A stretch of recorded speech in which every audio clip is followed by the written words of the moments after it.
நீர் என்னை காண்கிற தேவன். இந்த சத்தத்தை கேட்கிற நிறைய பேர் ஆண்டவர் பார்க்கிறாரா?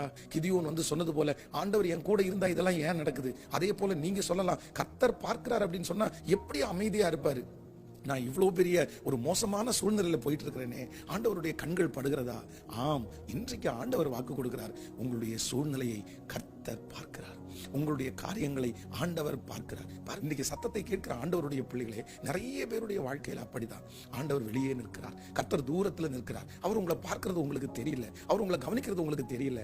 ஆனா நான் நம்புறேன், நீங்க நிறைய பேர் ஒரு எக்ஸாம் எழுதுறீங்க, ஒரு பரீட்சையில இருக்கிறீங்க, ஒரு சோதனையில இருக்கிறீங்க. அதனாலதான் ஆண்டவர் உங்களை அவருக்கு முன்பாய் காண்பிக்கவில்லை.